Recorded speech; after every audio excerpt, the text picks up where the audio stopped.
ଦୂର ପର୍ବତ ଚାହିଁବା ଗରୁ ଠେକା ଟାଣ କରିଥିବୁ ଘର ଧନ ଆଗ ଘର ପାଇଁ ରଖି ପଛେ ପର ହାତେ ଦେବୁରେ ମୋର ହଳିଆ ଭାଇ ତେବେ ଦୁଃଖରେ ତେବେ ଦୁଃଖ ତେବେ ଦୁଃଖରେ ତେବେ ଦୁଃଖ ଦୁଃଖ ଦାରିଦ୍ର୍ୟ ରହିବ ନାହିଁ ରେ ମୋର ହଳିଆ ଭାଇ।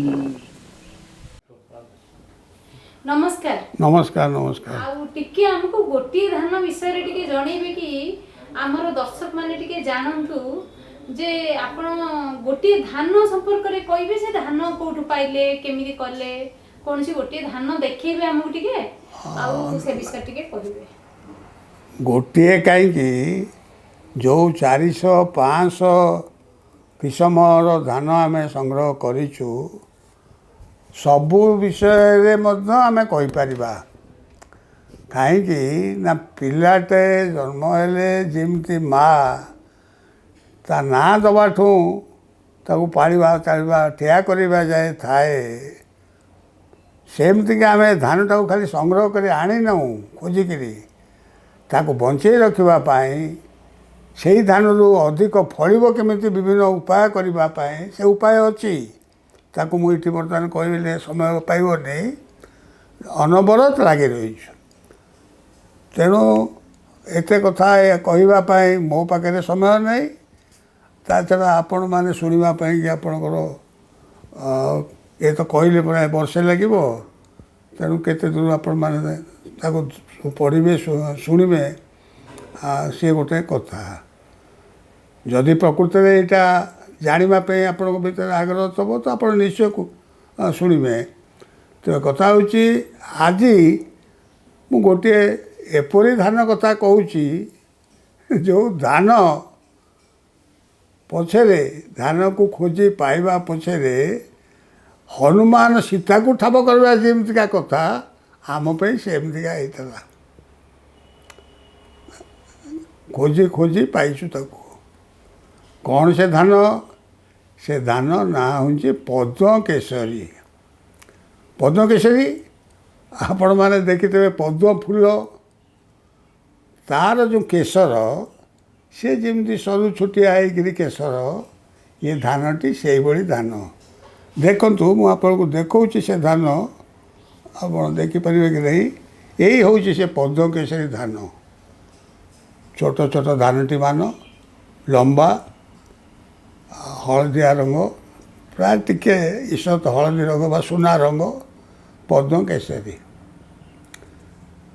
आम जो धान संग्रह करुचु किसी धानर नाम मुझे जानी किमी जानी ना पिला दिने आमर ये पद्म केसरी चाष होता बालाम पद्मश्री रत्नचूड़ी चंपा बालुजटा जटा कमल एमतीका 108 प्रकार धान चाष होता आम ना जने खूब भल चाषी थे से 20-25 किसमर धानर बिहन रखुले खाली रखुन आमर तो बिल अल्प 7 पा माने एकरे 75 डिसमिल तापाई केते बिहन दरकार बिहन 20 गौणी हेले बुड़ी पड़ो किंतु से 50-60 गौणी बिहन रखुले कहीं ना चाषी भल चाषी जे से जानी जे बिहन पकईदेला बुणीदेला वर्षा है ताल बिहन गजा है मरीगला का वर्षा ही अल्प वर्षा ही छाड़ीगला ताले गजा मारू है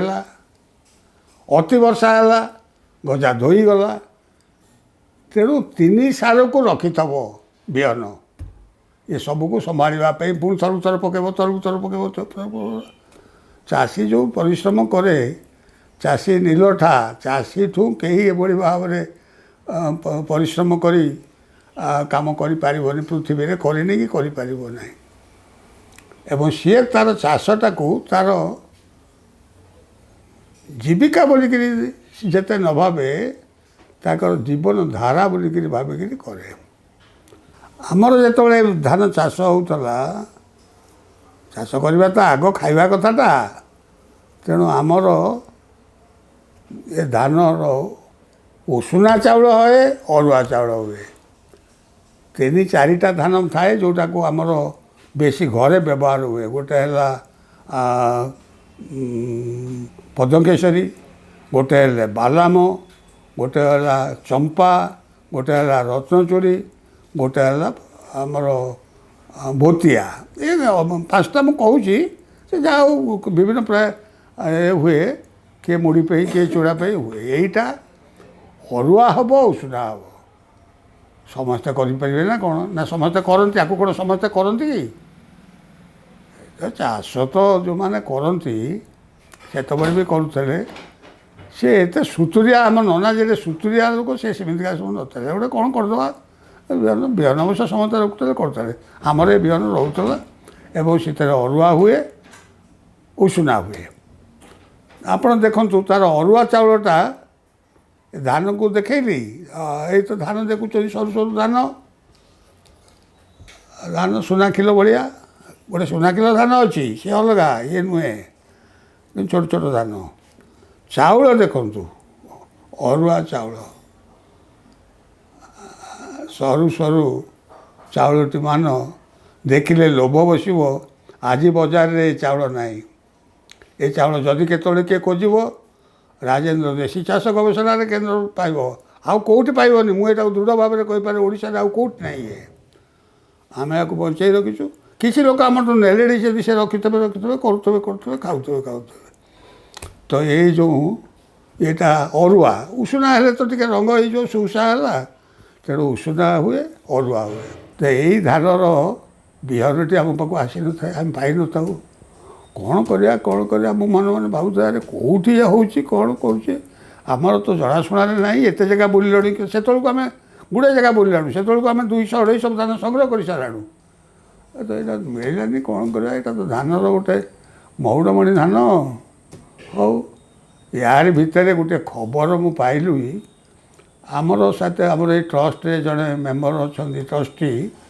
ତାଙ୍କ ନାଁ ହେଉଛି ଆମର ସୁଭାଷ ଚରଣ ସାହୁ, ସୁଭାଷ ସାହୁ। ତାଙ୍କ ଘର ନୟାଗଡ଼। ସେ ମୋତେ ତାକନ୍ତି ସାର୍ ବୋଲିକିରି। କହିଲେ, ସାର୍ ଏ ପଦ୍ମକେଶରୀ ଖୋଜୁଛନ୍ତି? ସେ ଇଏ ପୁରା ଅଛି ଖୋର୍ଦ୍ଧା ଜିଲ୍ଲାର ସେ ଧୁମଣ୍ଡାମଣ୍ଡା ତଳକୁ ଚାଲିଗଲେ 7-8 କିଲୋମିଟର, ସେଇଠି ଗୋଟେ ଗାଁରେ ସେଇଟା ଚାଷ କରୁଛନ୍ତି। କ'ଣ ସେ ଗାଁଟା ବାଘମାରି ନା କ'ଣ ଏମିତି କହିଲେ। ହଉ, ତାପରେ ହେଲା ଆମେ ଯିବାର ମୋର ଚାଲିଲୁ। ଆଉ ସେତେବେଳକୁ ଆମ ପାଖକୁ ଗୋଟେ ମୋଟର ସାଇକେଲ ଥାଏ। ଇଏ ହେବ ପ୍ରାୟ 2007-8 ମସିହା। ଗୋଟେ ମୋଟର ସାଇକେଲ ଥାଏ, ଆଉ TVS ସୁଜୁକି। ଭାରି ଫାଷ୍ଟ ଚାଲେ ସେ। ସେଇଠି ଚଲେଇଲୁ। ଆଉ ଯୁବା ଚଲାଉଥାଏ, ମୁଁ ପଛରେ ବସିଥାଏ। ଆଉ ସେତେବେଳକୁ, ଆଜି ତ ସେଠିକି ଭଲ ରାସ୍ତା ହେଲାଣି, ସେତେବେଳେ ରାସ୍ତା ଭଲ ନଥିଲା। 15 ବର୍ଷ ତଳ କଥା, ଆଉ 15-20 ବର୍ଷ ତଳ କଥା। ଭଲ ରାସ୍ତା ନଥାଏ।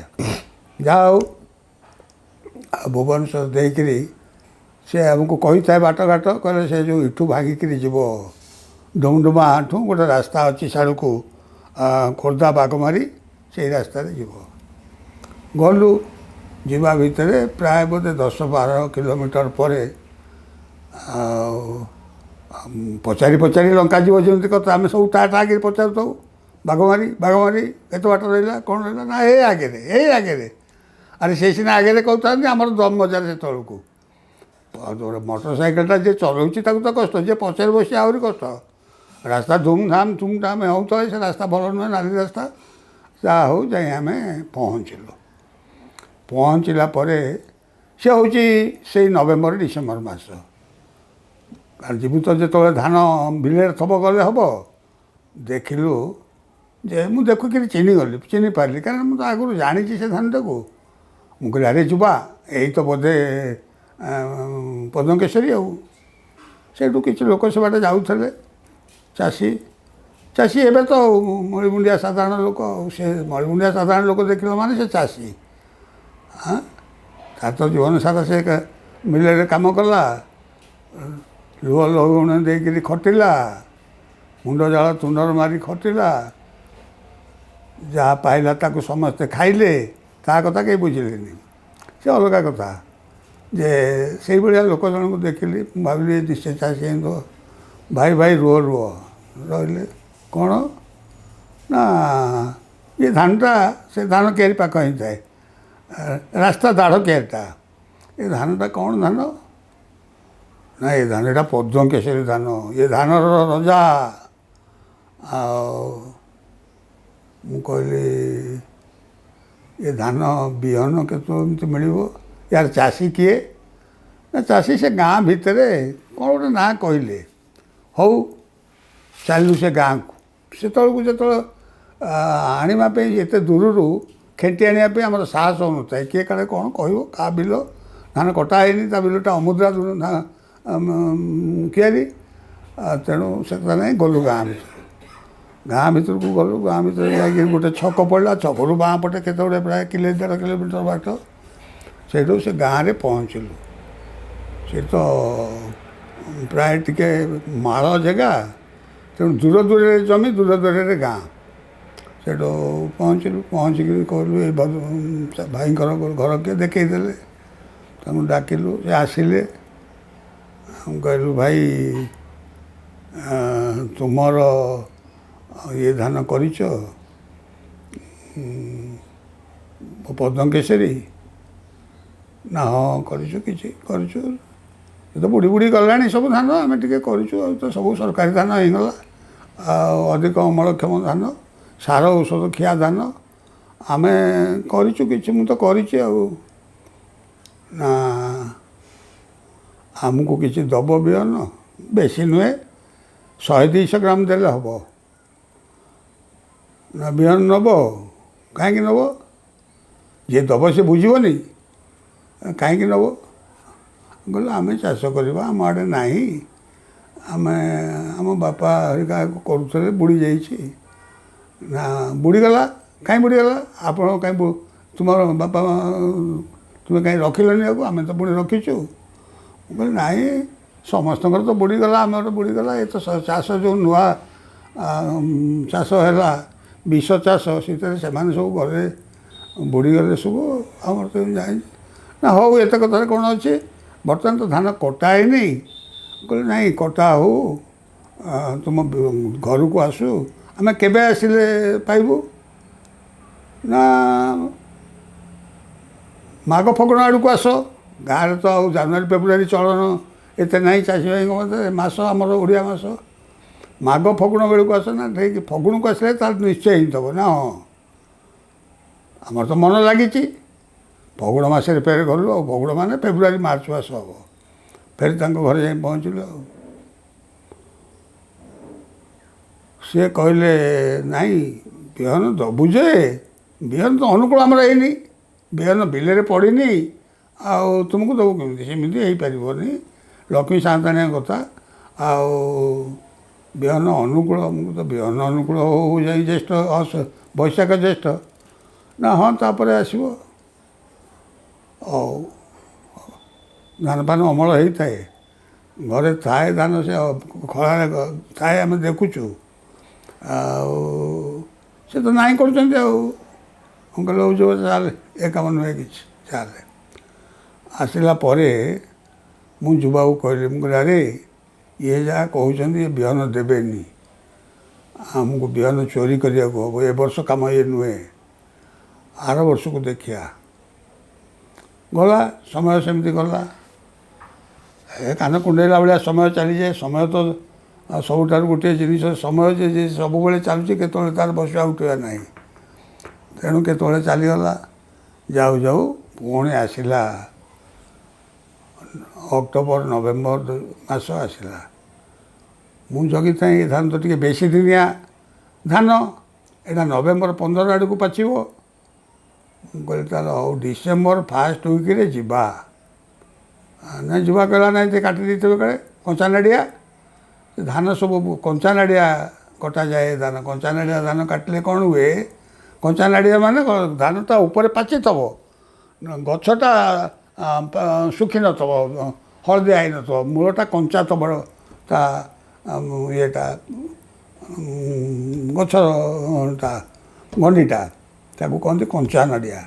କାଟି ଦିଅନ୍ତି। କାହିଁ କାଟନ୍ତି ନା କଞ୍ଚା ନଡ଼ିଆ କାଟିଦେଲେ ସେ ଯେଉଁ ଧାନଟା ହେଲା ସେଥିରୁ ଚାଉଳଟା ଗୋଟା ଚାଉଳ ବାହାରିବ।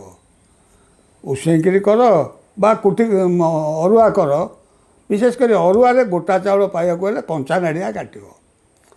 ଏସବୁ ଇଏ ଘର ପାଠ, ଗନ୍ତା ଘର ପାଠ ସମସ୍ତେ ଜାଣିନାହାନ୍ତି, ଭଲ ଚାଷୀମାନେ ଜାଣିଛନ୍ତି, ଏଇଆ କରନ୍ତି।